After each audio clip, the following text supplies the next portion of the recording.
Hello everyone, and thank you for joining us at today's webinar on ensuring FATCA and CRS compliance. I'll pass you over to our moderator, Elaine Chow. Thank you, Elaine. Thanks. Good morning, everyone. Thank you for joining us for today's webinar. My name is Elaine Chow, and I am a director at Waystone based in Hong Kong. Just a very quick intro of Waystone for those of you who may not know. Waystone is a leading provider of institutional governance, risk, and compliance service to the asset management industry. With over 20 years experience, we are now supporting asset managers with more than $1 trillion in AUM. Today, we are very happy to have two of my colleagues, Roman and Michelle, speaking with us this morning. Roman is the Managing Director of our Regulatory Compliance Services, and Michelle is an Associate Director in our AEOI Compliance Group. As a lot of our attendees here might be aware, the Cayman Tax Information Authority recently released the Common Reporting Standard Enforcement Guidelines in March. It outlined the circumstances under which the financial institution could face penalties for failing to comply with the CRS requirements. Roman, since there are few related reporting deadlines coming up, I thought it might be useful for you to share with our audience here, just to give a quick recap of the key requirements and deadlines, and also provide some key points of the CRS enforcement guidelines issued by the Cayman TIA. Roman, over to you. Thank you, Elaine, and thank you everyone for attending the webinar today. So yeah, we take a look at FATCA and CRS. So as you know, they are around for some time. FATCA, you look at identifying any US investors or investors that have ties with the United States, so that those investors will be reported to the US, exchange between Cayman and other jurisdictions to the US then. And then we have the common reporting standard, which applies to all participating jurisdictions. So Cayman exchange then on an annual basis information about investors that invest in a Cayman vehicle with all the jurisdictions that participate in the common reporting standard. So for example, a Hong Kong tax resident that's invested in a Cayman fund will be reported to the Cayman authorities, and then the information will be passed on to the Hong Kong authorities.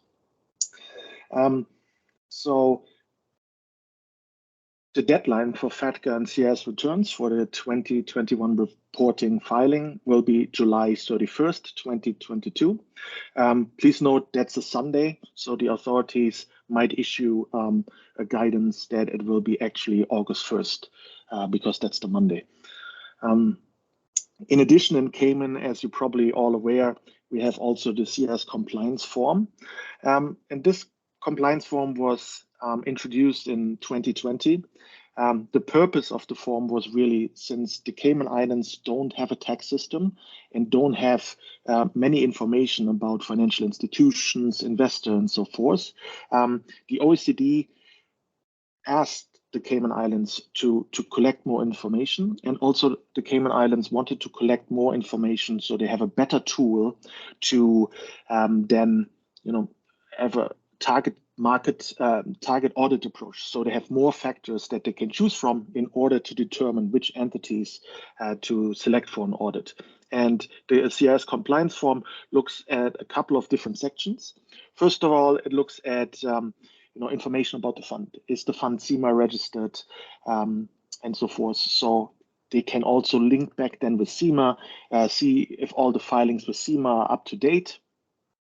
Then they look, if you're not CIMA registered, at AML, KYC, and accounting information. So who's carrying out the AML, KYC for that entity, who's doing the accounting. So they have more information with respect to that. Does the entity does it themselves?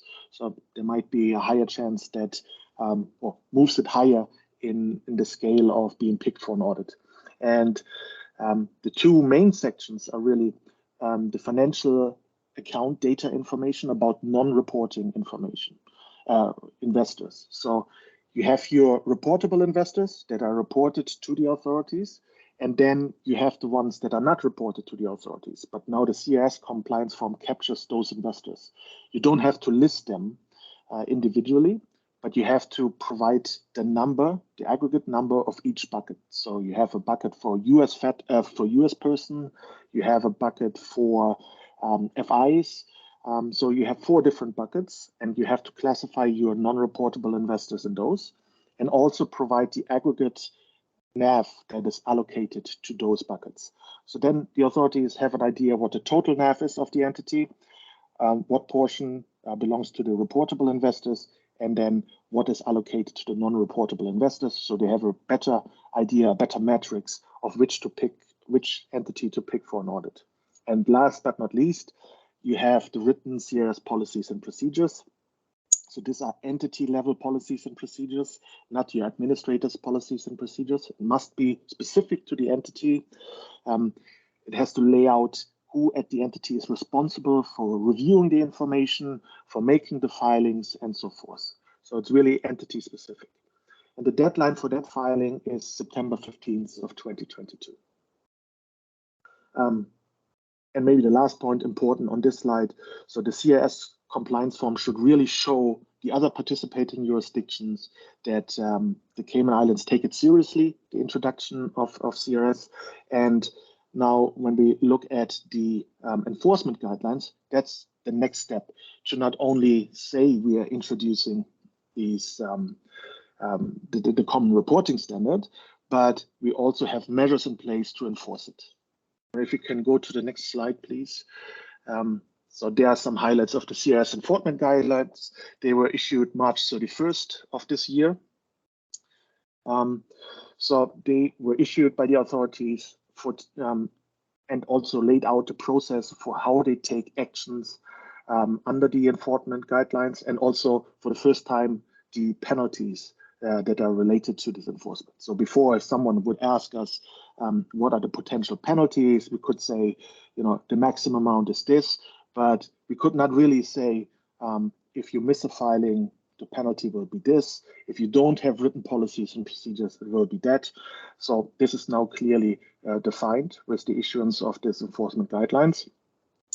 And the core objective of these enforcement guidelines is how the authority can monitor compliance and then also enforce the correct application by the market participants of the common reporting standard. So that later on, when there's a review by the OECD and other participating jurisdictions, Cayman can demonstrate that they have not only implemented the common reporting standard and the reporting, but also measures to enforce it, and also penalties if there's any non-compliance by any market participants. So that's an important tool that they implement here with the enforcement guidelines. We'll go to the next slide, please. And here are some examples and type of risk that the authority consider when they are doing their compliance checks. And it's really important for you to know also what they look at, so that you can determine, have you checked all these things off, or has your, the counterparty that you work with, such as Waystone, considered these issues. So maybe we pick a few. So incorrect submission of undocumented accounts. Undocumented accounts is just a specific set of pre-existing investors.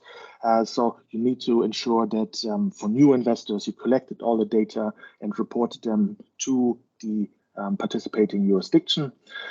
We have seen some clients that came to us because they got notices from the authorities because the PPOC was missing or the authorizing person.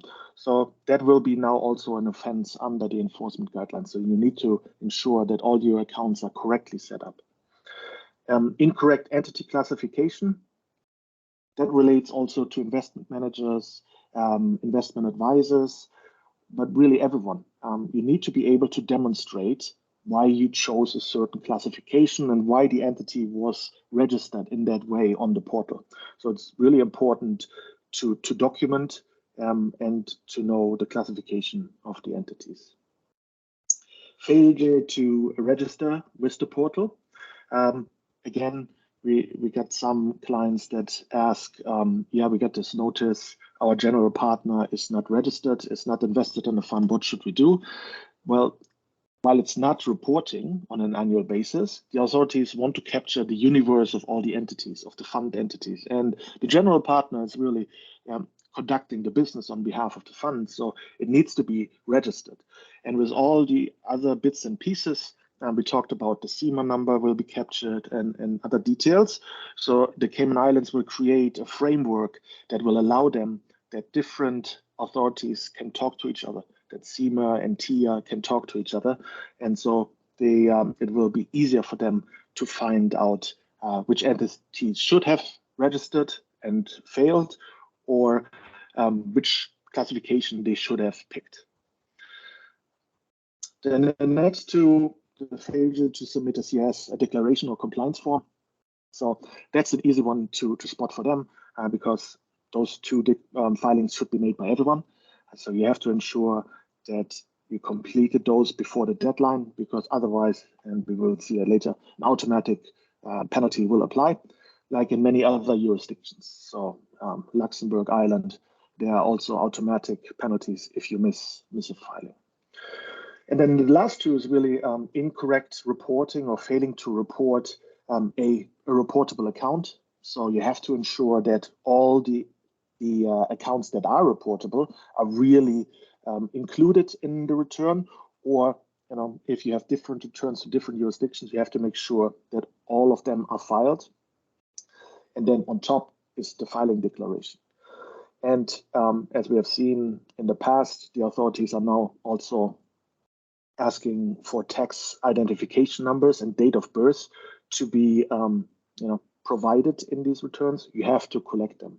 Sometimes the account holder forgets them to provide, or they are not on the self-certification, so you have to go back to the individuals and ask them for their details, because it's an essential part of your return and it cannot be missed. So these were just a couple of examples. And now if we go to the next slides, this is really a snapshot from the enforcement guidelines. You see here, it's a quite extensive list.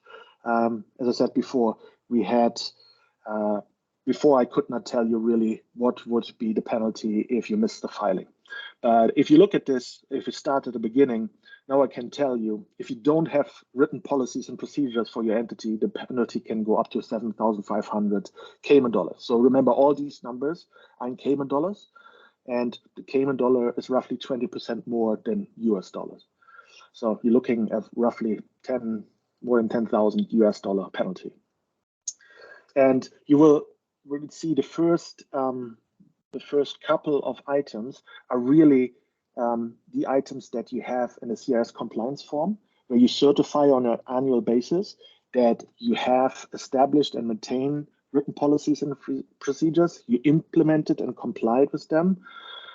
So you have to go back and see if you update them, because now you have the enforcement guidelines, you have different jurisdictions, make sure that your board approves it, because later on, if the authorities will ask, then penalties can be assessed for each of these offenses.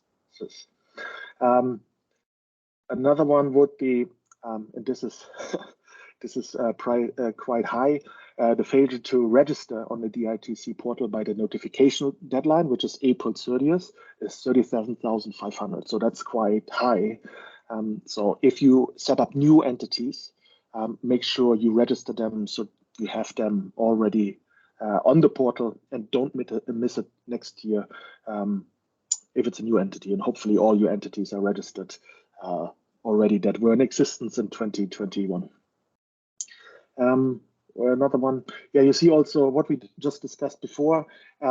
If you haven't provided the PPOC or the authorized person, each of them are a separate offense, can carry up to $10,000.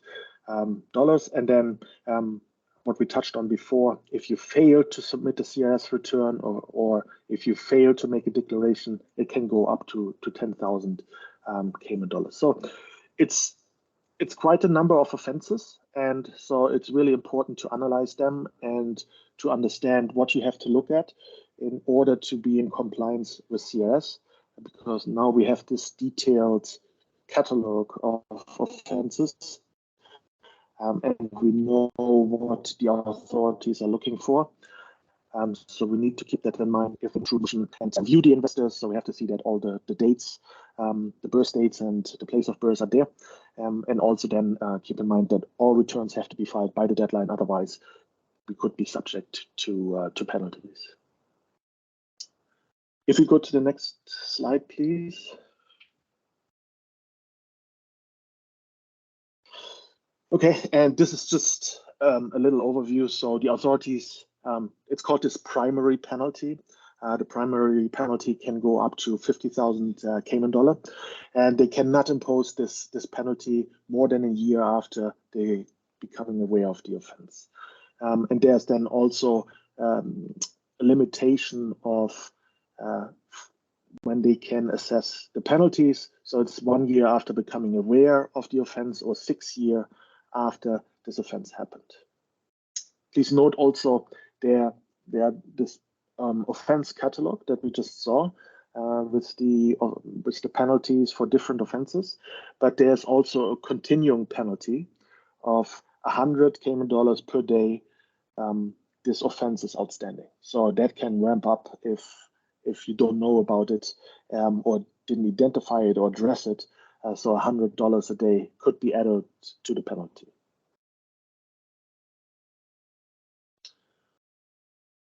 Okay. Thanks, Roman.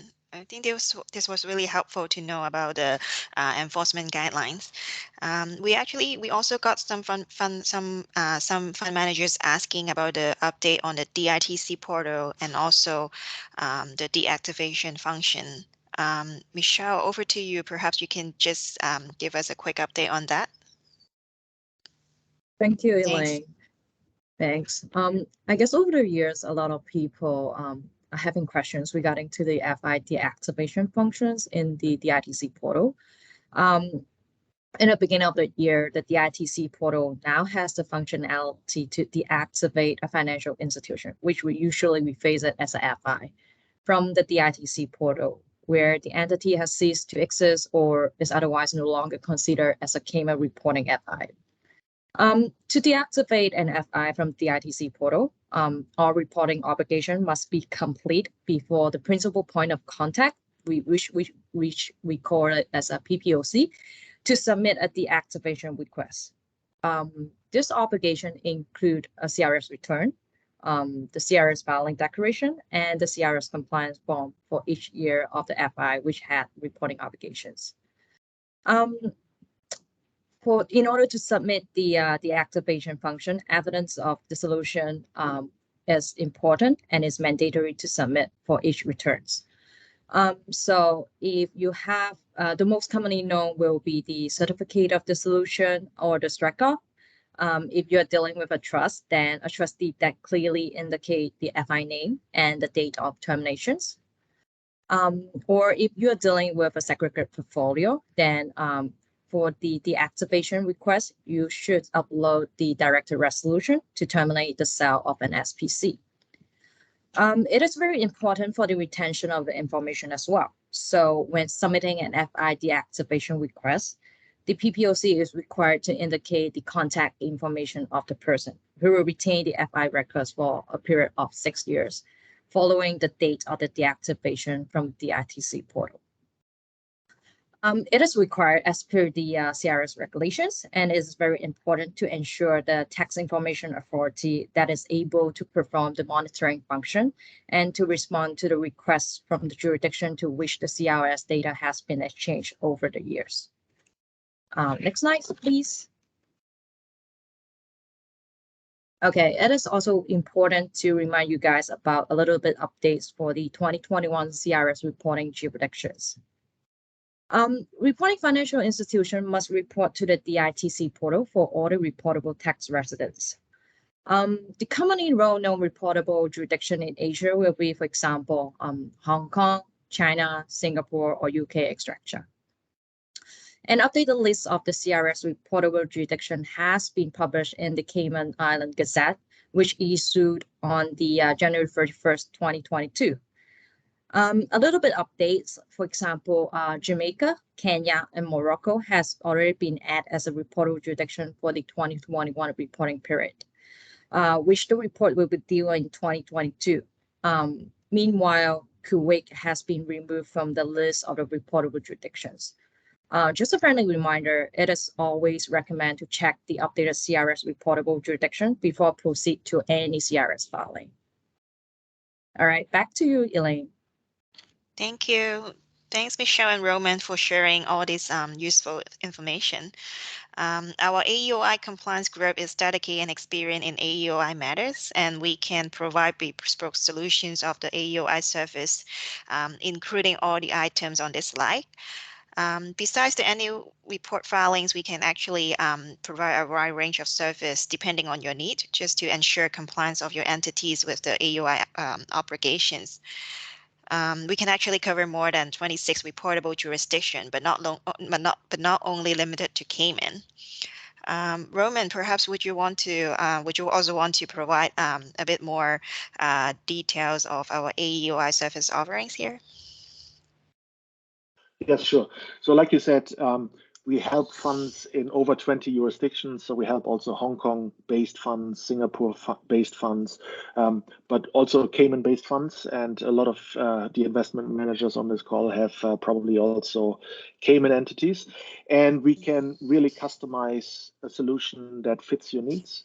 So we can help with policies and procedures, but we can also offer you the turnkey solution where we interact with the administrator and take care of all the filings. We are the principal point of contact, the responsible officer for the entity, and we have also automated reporting to the Cayman Authority, which makes it nice that no one has to sit there and key things in.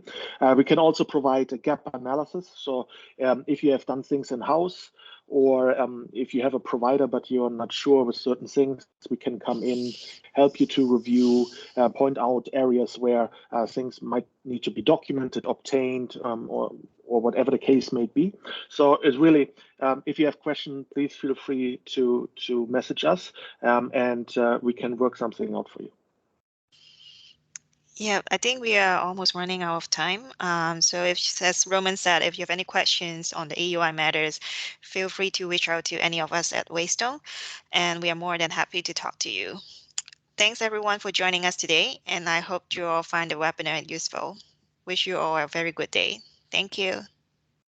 Thank you. Have a great day. Thank you.